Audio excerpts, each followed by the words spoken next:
जो खौफनाक था, एक ऐसा डर होता था, वो डर का माहौल था कि 5 या 6 बजे के बाद हम लोग घरों से नहीं निकलते थे, स्कूल जाते थे तो मदर्स को डर रहता था कि पता नहीं कोई टेररिस्ट आतंकवादी घटना ना हो जाए, ठीक है, कहीं पे किसी को गोली मार दी, कहीं ट्रेन से निकाल के लोगों को मार दिया गया। मन में एक इच्छा आई कि अब मुझे राजनीति में आगे आना है। नमस्कार दोस्तों, मैं सत्येन ओझा, आप देख रहे हैं द बीट्स। आज हमारे स्टूडियो में एक ऐसी हस्ती आई हैं। अगर मैं बात करूं स्कूलिंग टाइम की, कॉलेज टाइम की, तो बच्चे अपने सपने, अपने जीवन के सपने बुनने लगता है। लेकिन आज हमारे सामने जो शख्सियत हैं वो उस समय जब स्कूल लाइफ थी या कॉलेज लाइफ थी, उस समय देश के हालातों को देख रही थी। वो अपने सपने इस तरह से बुन रही थी कि मैं देश के लिए कैसे बेहतर कर सकूं। और एक स्थिति ऐसी आई थी देश में, चाहे वो आतंकवाद का दौर हो या कुछ स्टेट डिस्टर हो, उन सारे हालातों में कैसे सुधार सकते हैं, किसको बाँच करते हैं। कभी उनके इंदिरा गांधी, क्योंकि एक बोल्ड लेडी थी, एक सशक्त लेडी थी, कभी वो आइडियल रहे। फिर समय बदला, देश के प्रधानमंत्री नरेंद्र मोदी बने, फिर वो आइडियल बने। तो लेकिन अब वो कैसे उनके जीवन में वो प्रभाव आया, ऐसी शख्सियत नीरा अग्रवाल जी आज हमारे बीच में मौजूद हैं। वो भारतीय जनता पार्टी महिला मोर्चे की प्रदेश प्रवक्ता भी रही हैं, लेकिन आज वो इंडिविजुअली, आज व्यक्तिगत रूप से वो अपनी एक संस्था चला रही हैं, मुस्कुराहट। यानी उनका एक जो जीवन का सिद्धांत है कि कैसे लोगों के जीवन में मुस्कान आए। तो हम उनसे बात करते हैं। नमस्कार नीरा जी, ये आपके जीवन की शुरुआत, जैसा कि मैंने आपको स्टडी किया है, जो मुझे पता चला है कि बच्चे जब भी स्कूल या कॉलेज में होते हैं तो अपनी लाइफ के सपने बुनते हैं, लेकिन आप तो सपने अपने देश की बुन रही थी कि देश के लिए क्या कर सकते हैं। एक बच्चे के अंदर ये भावना कैसे आती है? मेरा बॉर्न जी 75 बॉर्न हूँ जी।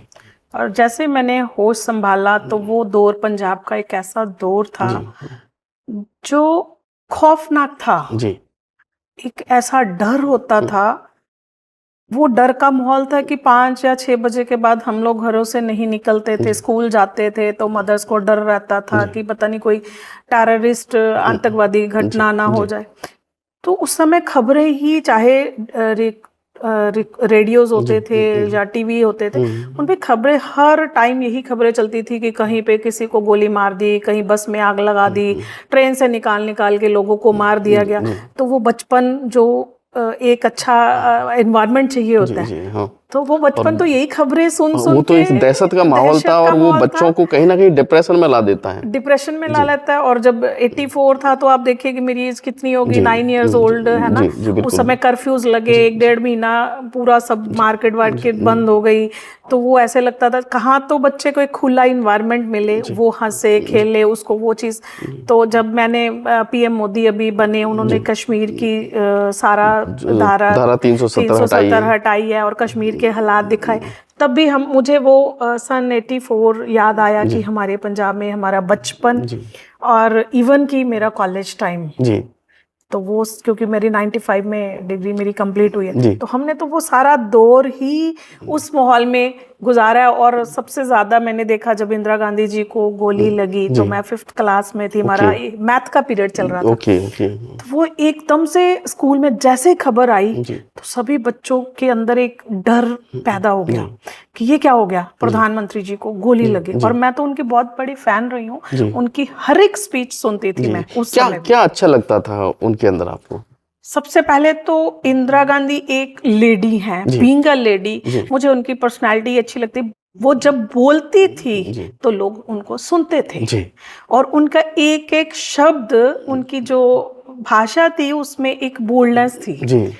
उनकी गरज ही ऐसी थी कि कानों में ऐसा लगता था कि जैसे कुछ, बचपन में तो वो फिल्में अच्छी लगती हैं, कार्टून्स अच्छे लगते हैं, पर उनकी जो स्पीचेस मैं सुनती थी तो मुझे एक एनर्जी का फील होता था कि इतनी बोल्डनेस हमारे देश की प्रधान, प्राउड फील होता था कि इंदिरा गांधी एक लेडी होकर जिन्होंने 18 साल का कार्यकाल प्रधानमंत्री के तौर पे गुजारा, तो मैं उनसे इंस्पायर्ड थी। मैं यहाँ आपको बीच में टोक रहा हूँ एक बात कि एक दौर वो है जहां आपको एक जो सशक्त लेडी की जो बात आज हम कर रहे हैं वो खुद थी, वो आपकी इसीलिए आइडियल थी क्योंकि उनके अंदर एक वीरता थी, एक साहस था।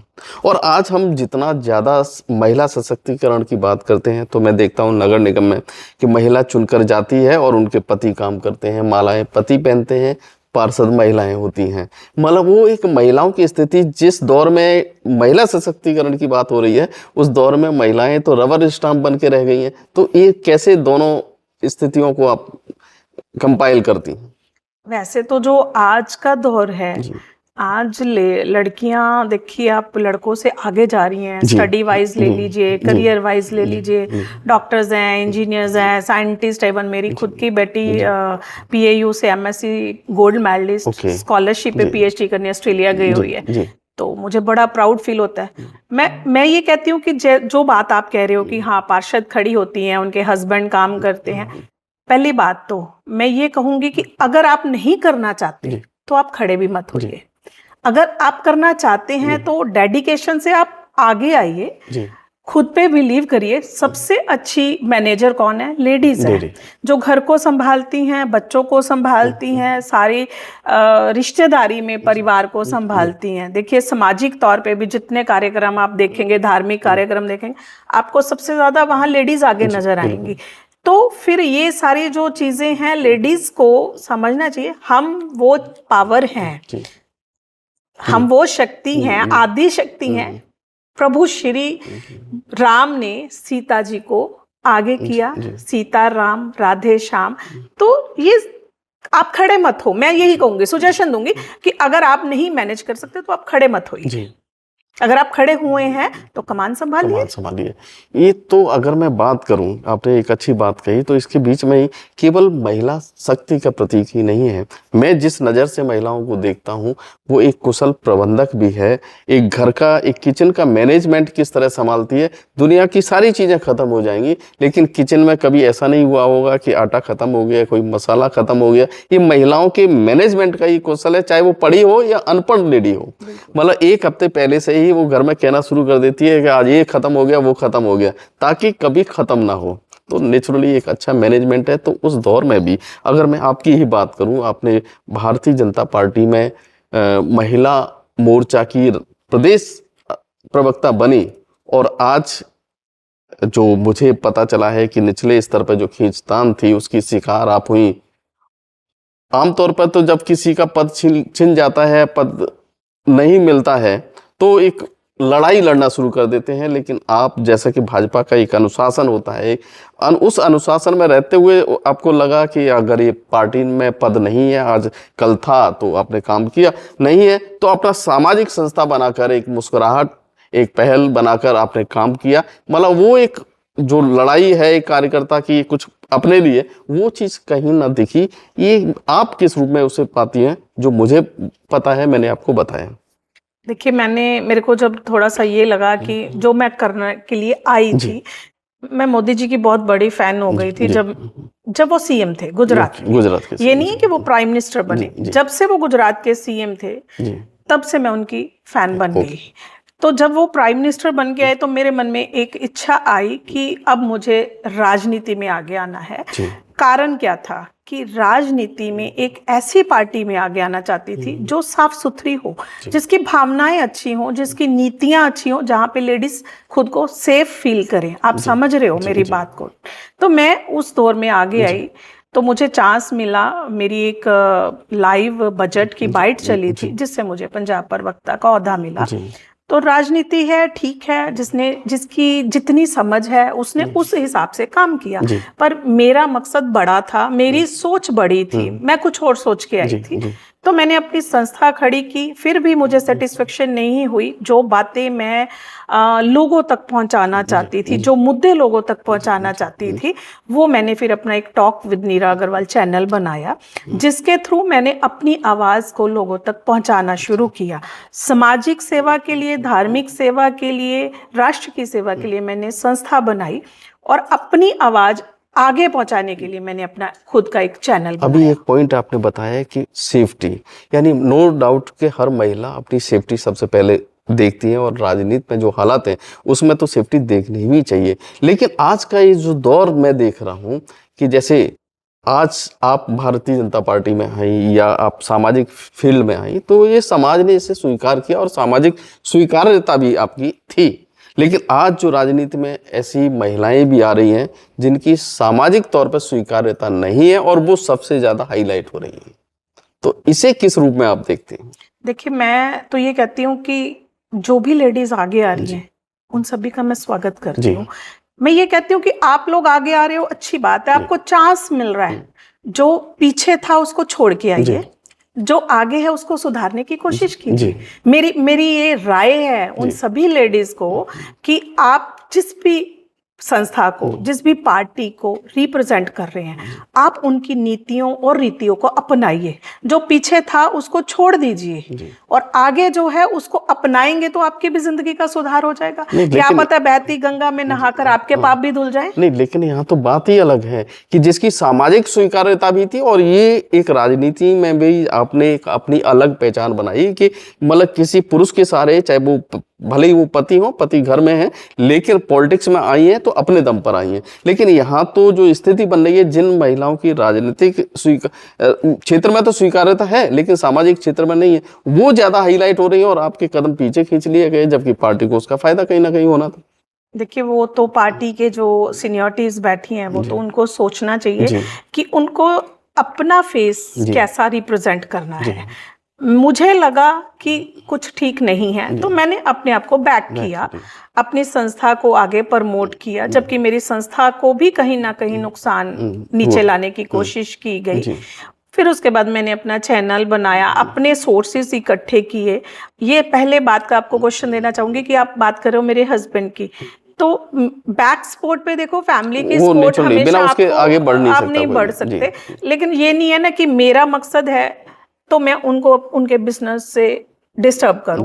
तो मैं आगे बढ़ी, अपनी सेफ्टी सिक्योरिटी, मैं आज मैच्योर हूं, मुझे 29 इयर्स वर्किंग में हो चुके हैं। मैंने नेशनल इंटरनेशनल लेवल पे बहुत सारी कॉन्फ्रेंसेस बिजनेस वाइज अचीव कर चुकी हूं। मैं मतलब बिजनेस वुमेन भी रही, बिजनेस वुमेन रही हूं। मैंने इंटरनेशनल यूनिलीवर के साथ भी काम किया है, एवॉन के।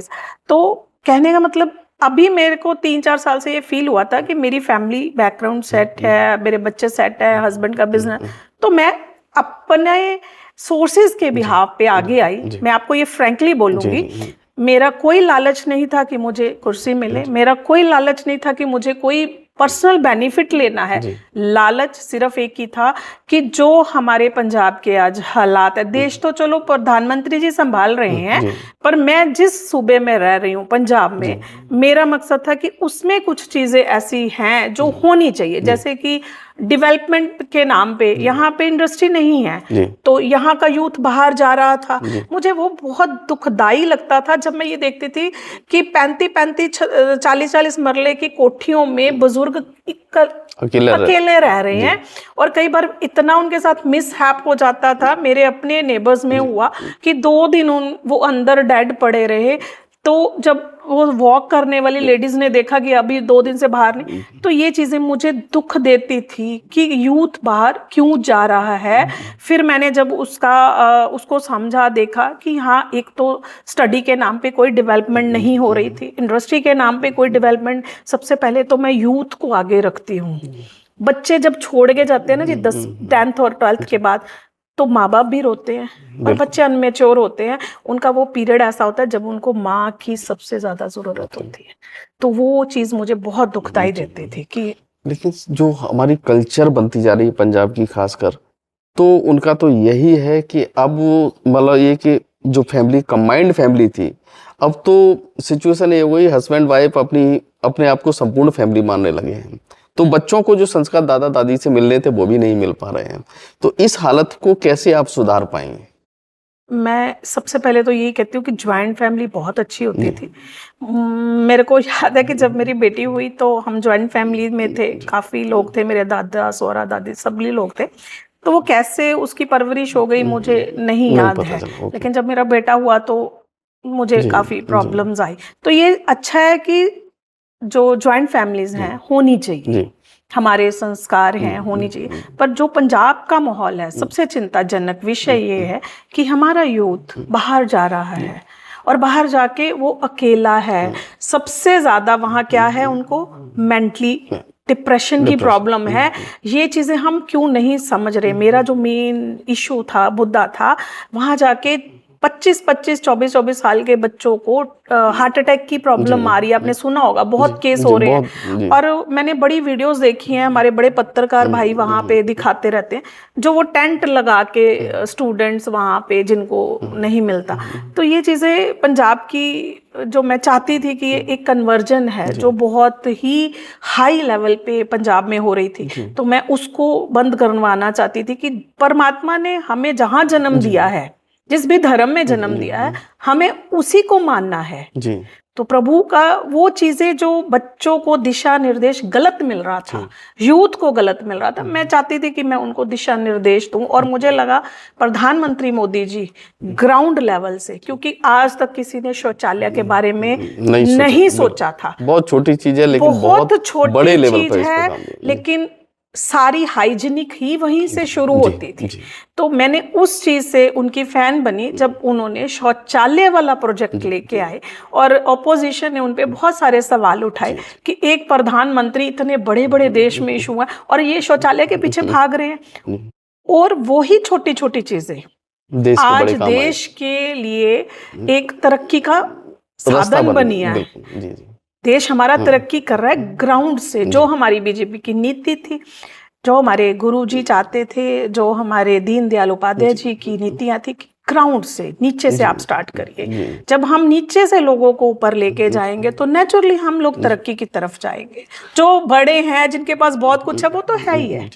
अभी आपने यूथ की बात की, डिप्रेशन की बात की, तो ये जो सही दिशा न मिलने की बात की, तो मैं एक चीज जो आज दिख रही है कि जैसे एक रातों रात एक कॉकरोच पार्टी बन गई। यानी जो हमारे स्वामी विवेकानंद जी थे, जिस यूथ की बात करते थे, युवाओं की बात करते थे, और आज हो रही है उसी यूथ में कॉकरोच की पार्टी।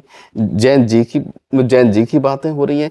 यानी जो यूथ में जिस विवेकानंद वाला यूथ जो आगे बढ़ना था, जो देश को संभालना था, पूरे विश्व को विश्व गुरु बनने का जो सपना देखता था, पूरी धरती को अपना घर मानता था, लेकिन आज वो अपने अंदर कॉकरोच देख रहा है। यानी जिसके अंदर कोई संवेदना नहीं है। देश को तोड़ना है तो तोड़ना है। तो कहीं ये जो निराशा और ये डिप्रेशन की वजह तो नहीं हो रही है? देखिए, एक नाली, मैं ये कहूँगी, एक नाली का वो कीड़ा है, ठीक है ना, जिसको देख के हम सभी लोग बचपन में भी डरते थे। उसकी कोई उसके नाम से भी एक तरह से हमें इरिटेशन सी होती है कि ये क्या नाम है। किचन में जब नाम वो आता था तो सारा। तो मैं तो ये सोचती हूँ कि कुछ छोटी मानसिकता वाले लोग हैं जिन्होंने ये शुरुआत की है। और ये पानी के बुलबुले होते हैं, जिस तरह से बनते हैं उसी तरह से ये फूट जाते हैं।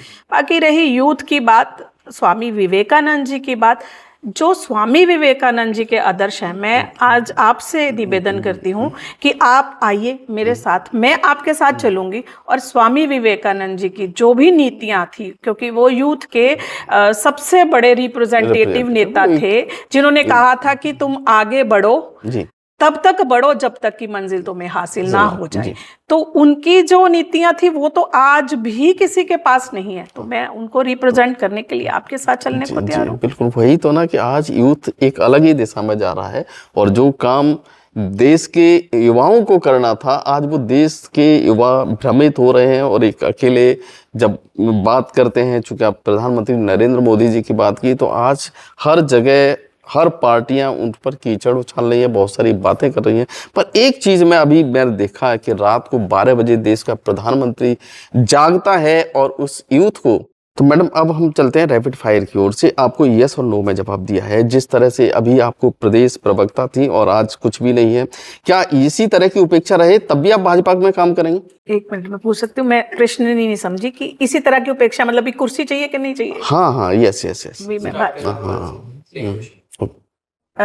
इसका आंसर, मुझे कुर्सी नहीं चाहिए तो मुझे यस देना कि नो देना? हाँ, मैं तो करती रहूँ भाजपा की। मेरा सोच कुर्सी पाने का थोड़ी है। दोबारा? हाँ, प्रश्न। हाँ। तो अब मैडम नीरा जी, हम चलते हैं रैपिड फायर की ओर से, जहां आपको यस और नो में जवाब देना है। अगर भारतीय जनता पार्टी में जैसे अभी प्रदेश प्रवक्ता थी, आज कुछ भी नहीं है, ये उपेक्षा पार्टी में अगर चलती रहे तब भी क्या भाजपा में ही आप बनी रहेंगी? ऐसा सोच क्यों? क्योंकि मैंने पहले भी कहा कि मुझे भाजपा की नीतियां और रीतियां बहुत अच्छी लगती हैं, क्योंकि ये साफ सुथरी नीयत से आज तक हमारे प्रधानमंत्री मोदी जी ने देश को 10वीं से तीसरी इकोनॉमी वाइज वहां पे हम सीढ़ी चढ़े हैं। 10वीं सीढ़ी से चढ़ते चढ़ते आज 30, और इतने शॉर्ट पीरियड में प्रधानमंत्री जी ने, देखिए उनका कोई परिवार नहीं है, उनके बैक में कुछ नहीं, उनको कोई लालच नहीं है। तो मैं तो कल और आज की वीडियोस देख रही हूँ जो उन्होंने यूथ को संदेश दिया, और उन्होंने वर्ल्ड रिकॉर्ड तोड़ दिया। उनके इतने मिलियन व्यूज, 306 मिलियन व्यूज और 1 मिलियन, रात में उनके व्यूअर्स बढ़ गए। तो मैं ये चीजें सोचती हूँ कि इतने फॉलोअर्स, इतने व्यूज, कुछ तो उनमें है।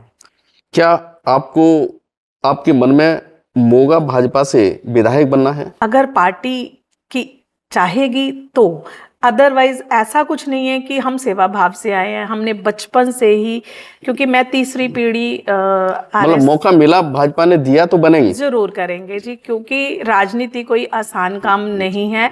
कहना आसान है, लेकिन जब मैं खुद आज अपने मन की बात बताऊं, अगर मैं कभी सोचती भी हूं तो मुझे भी घबराहट होती है। बहुत जिम्मेदारी वाला काम है। आज मैं जो देखता हूं कि देश का प्रधानमंत्री रात को 12 बजे जागता है और यूथ से बात करता है, और जिस भाषा में बात करता है यूथ को लगता है शायद मेरे लिए, मेरे प्रधानमंत्री मुझसे बात कर रहे हैं। तो ऐसा प्रधानमंत्री मैंने पहली बार देखा है। और बाकी जो आज उनका विरोध करने वाले वो लोग हैं जो उन लोगों को सपोर्ट कर रहे हैं जो कहते हैं भारत के टुकड़े हो। मतलब ऐसी मानसिकता में एक अकेला व्यक्ति खड़ा है, तो उसे आप किस रूप में देखते हो? क्योंकि आपके साथ भी वही हुआ है कि मतलब बहुत सारे विरोधी सिर्फ इसलिए क्योंकि एकदम आप लाइमलाइट में आ गए, एक अच्छा काम शुरू कर दिया, तो लगा कि कुछ लोगों को कहीं ये लेडी कहीं बहुत आगे न चली जाए, अगर वही चली जाएगी तो हम रह जाएंगे। तो वो सेम चीज हुई है आपके साथ में, तो आप इसको किस रूप में देखते हो? देखिए, आपने प्रधानमंत्री मोदी जी की बात की है, तो मैं तो उन्हीं से इंस्पायर्ड हूँ। अब प्रधानमंत्री मोदी जी हमेशा ऑपोजिशन को एक ही बात बोलते रहे कि आप मेरे साथ चलिए, जहां पे हमारे भारत की बात होगी वहां पे आप हमारे साथ चलिए, घर में हम जो मर्जी करते रहें, तो हम देश आगे बढ़ेगा। तो देखिए, ऑपोजिशन सभी ने आगे बढ़ना है ना, हम क्या कहें, कहीं भी जाएंगे तो हम रिप्रेजेंट कैसे होंगे? भारतवासी। तो उन्होंने हमेशा ऑपोजिशन को यही कहा कि आप मेरे साथ आइए, हम आगे बढ़ेंगे तो आप भी आगे बढ़ोगे। तो मैं वही चीज का जवाब मैं भी दूंगी कि मैं भी यही चाहती थी कि हमारी जो नीतियां हैं भारतीय जनता पार्टी की, वो आगे बढ़े, वो लोगों के सामने आए। जो प्रधानमंत्री मोदी जी पूरे हिंदुस्तान में कर रहे हैं, जितनी भी स्टेटों में आज भाजपा की सरकार है, देखिए आज 29 स्टेटों में से ज़्यादातर स्टेटों में, 19 या 20 स्टेटों में हम भाजपा वाले अपना भगवा लहरा चुके हैं। तो आप ये देखिए कि पंजाब में वो क्यों नहीं, उसका एक बहुत गंभीर प्रश्न है कि पंजाब में हम क्यों नहीं सरवाइव कर पा रहे।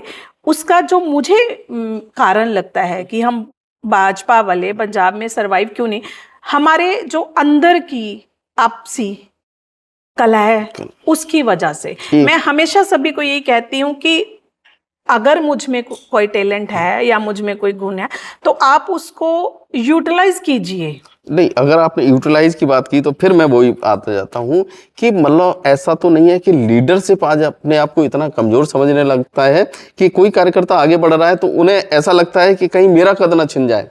ये आपके साथ भी हुआ है, जब महिला मोर्चा में आप अच्छा काम कर रही थी तो आपको किसान मोर्चा में डाल दिया गया। जी बिल्कुल, जो कहीं यही तो मुझे समझ नहीं आई आज तक। मैं सोचती हूँ कि मुझे पहले ही बता देते तो मैं हल सीख के आती कि हल कैसे चलाना है। तो इस तरह की राजनीति के दौर में क्या आपको लगता है कि आप अपनी मंजिल को पालेंगे?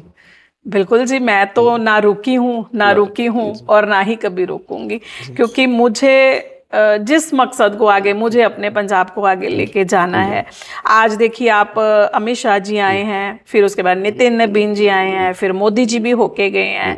आज हमारे पास रवनीत बिट्टू जी हैं, तरुण चुग जी बैठे हैं, हमारे हरजीत सिंह गरेवाल जी को, उनको इतना अच्छा ओहदा बीजेपी में दिया गया।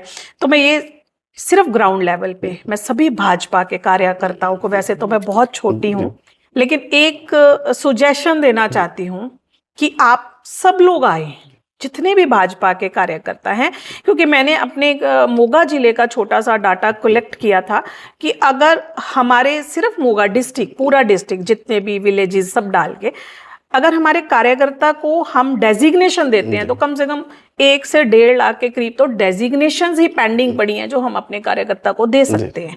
तो काम करने के लिए लोग तैयार हैं, ऐसी बात नहीं है। मेरे पास बहुत सारे कार्यकर्ताओं के फोन आते हैं, बड़े मंडल प्रधानों के भी फोन आते हैं, लेकिन दिशा निर्देश नहीं है।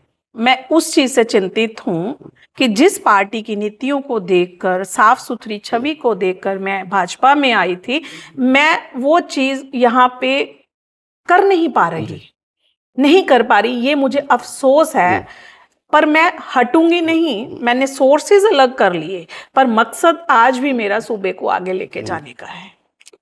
तो दोस्तों, ये थी नीरा अग्रवाल जी। यानी जब भाजपा में एक अच्छे पद पर थी, अच्छी जिम्मेदारी निभा रही थी, तब जो आज की लीडरशिप है, जो आज की अंतरकलह है, उनके कदम पीछे खींच लिए गए। लेकिन इससे वो डरी नहीं, इससे विचलित नहीं हुई, इससे निराश नहीं हुई और ये मन में ठान लिया कि मुझे तो करना है। किसी पद पे बैठा दो तो और अच्छी तरह करूंगी, अगर किसी पद पे नहीं उठाते हो तो इंडिविजुअली अपनी संस्था के माध्यम से मैं समाज के लिए काम करूंगी, अपने देश के लिए काम करूंगी।